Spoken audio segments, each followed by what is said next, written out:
As jy Openbaring lees, dan gaan jy agterkom, is eintlik glad nie 'n moeilike boek nie. En ek gaan vir julle in die volgende paar weke gaan ek vir julle vertel, dat julle self kan sien dat Openbaring eintlik 'n lekker boek is om te lees. Ons lees vandag uit hoofstuk 1 uit, van vers 1. Wat hier volg, is deur Jesus Christus geopenbaar. God het die openbaring oor wat binnekort moet gebeur vir hom gegee, om aan sy dienaars bekend te maak. Jesus het toe sy engel gestuur om sy dienaar Johannes dit alles te laat sien. Johannes is die getuie van wat God gesê en wat Jesus Christus bevestig het. Hy getuig van alles wat hy gesien het. Geseënd is die een wat die woorde van hierdie profesie lees en die mense wat dit hoor, wat dit ter harte neem wat daarin geskrywe staan, want die eindtyd is naby. Van Johannes aan die 7 gemeentes in die provinsie Asië. Genade en vrede vir julle van hom wat was, wat is en wat kom, en van die 7 geeste voor sy troon en van Jesus Christus. Die geloofwaardige getuie, die eerste wat uit die dood opgestaan het, die heerser oor die konings van die aarde.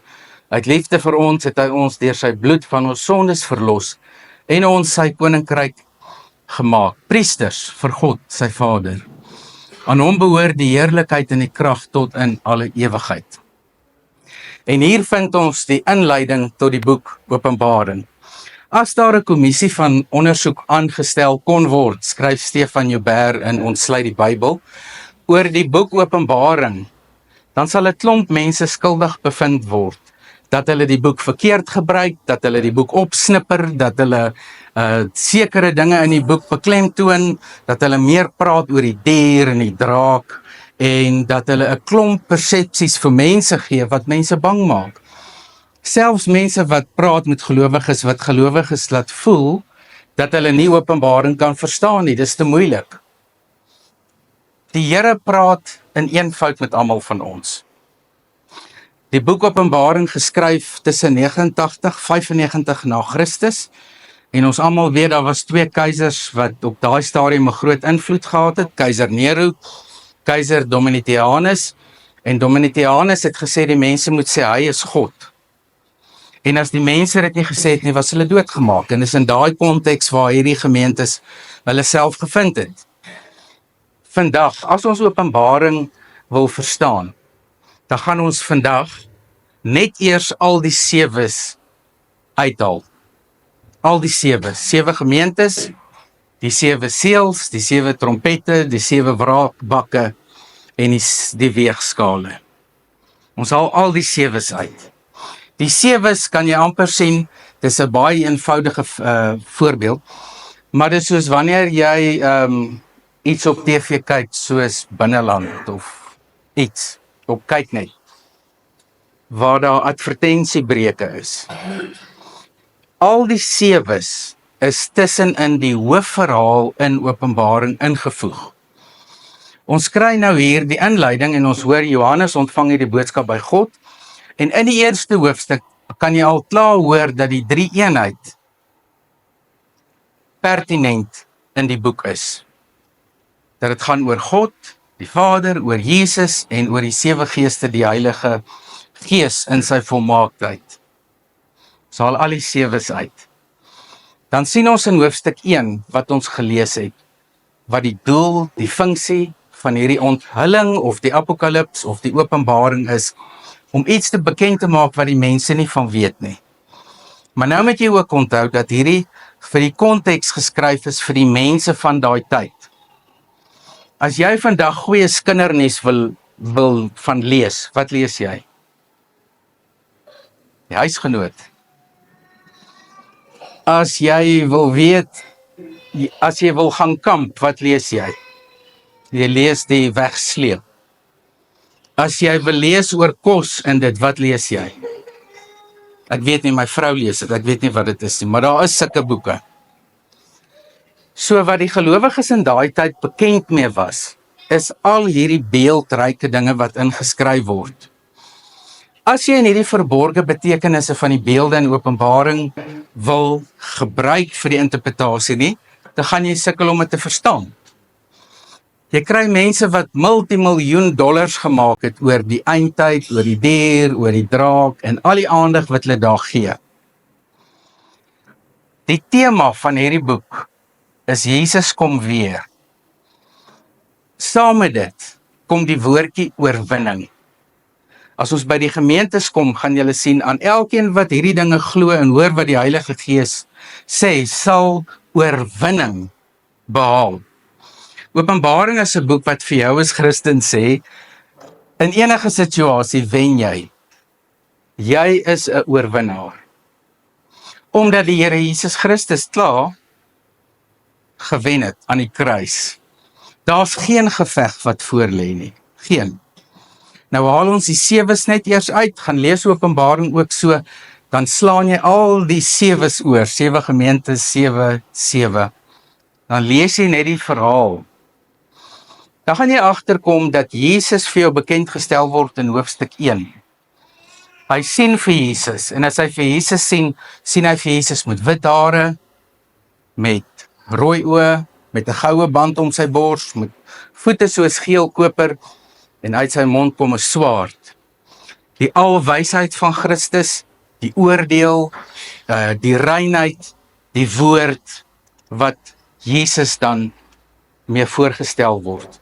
So Jesus is dan die een wat verder kommunikeer. So wat gebeur nou is, die weermag van God word nou bekend gestel.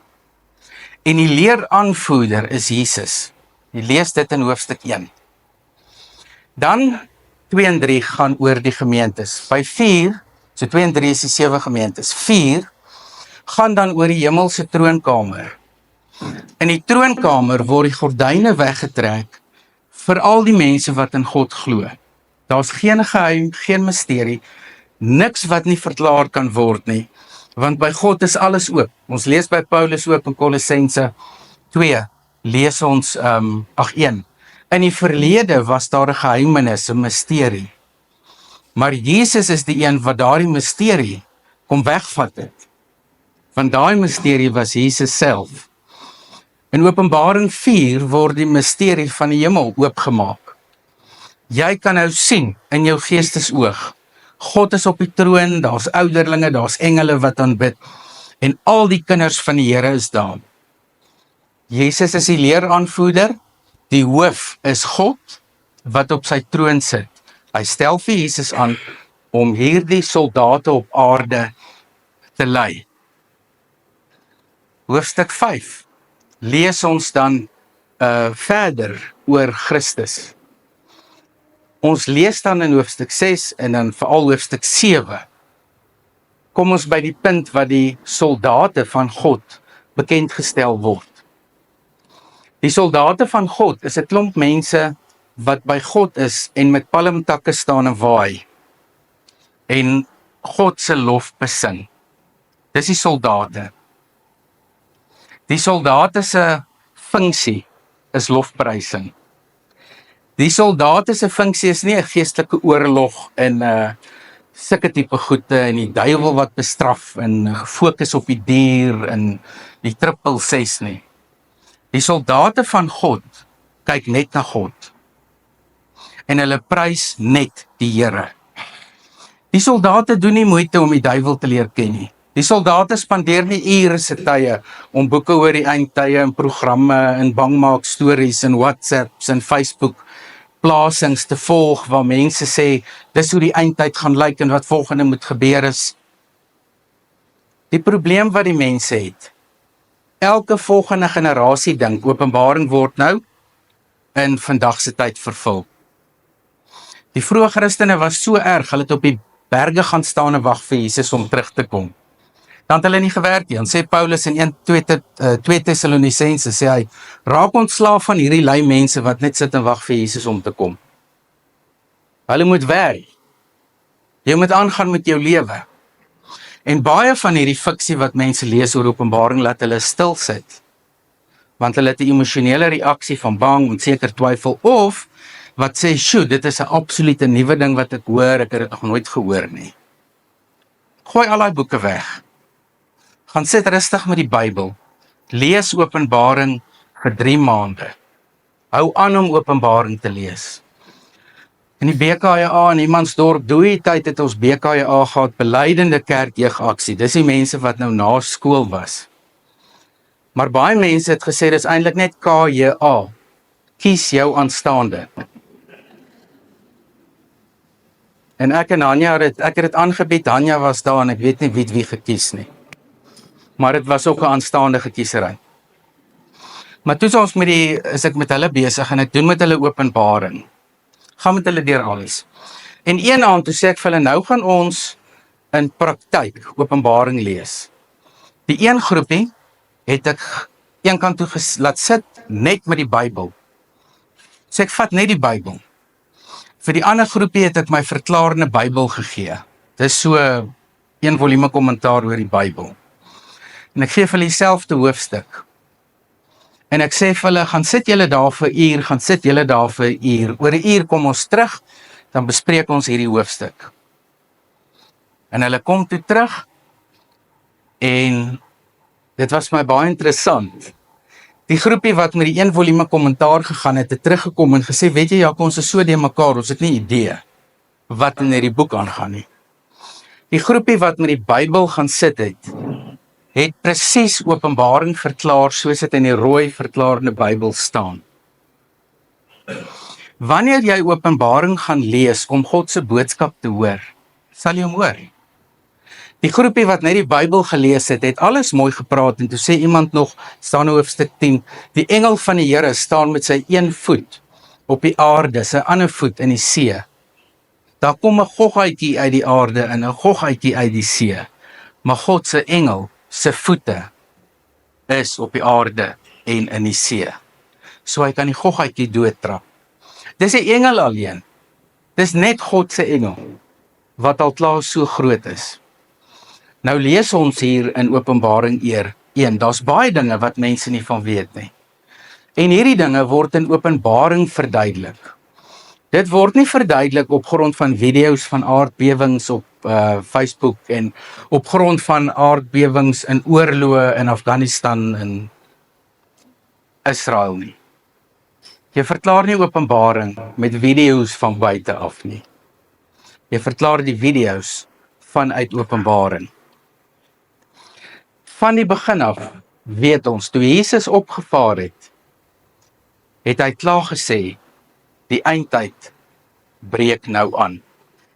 Die eindtyd is dus van Jesus se hemelvaart tot sy wederkoms. Die eindtyd lê nie nou vir ons, nou sien ons, nou gaan die eindtyd in ons tyd nou, dit kan, maar dis 'n verkeerde lees. Al die Christene voor ons was al in die eindtyd. Hulle was al doodgemaak, Jesus se disippels is doodgemaak, die vroeë Christene is doodgemaak, daar was martelare wat doodgemaak is, die kerke voor ons is doodgemaak, baie mense het verdrukking ervaar, vandag reg oor die wêreld is die verdrukking nog steeds, 2024 jaar later. Ons is nog altyd in die eindtyd. So wat Johannes nou kom doen is, hy gaan sê, weet julle wat God sê, wat in hierdie eindtyd gaan gebeur, wat jy kan raak sien. En hy begin met die openbaring van God self. Nou moet ons ore spits oor wie God is in die boek Openbaring.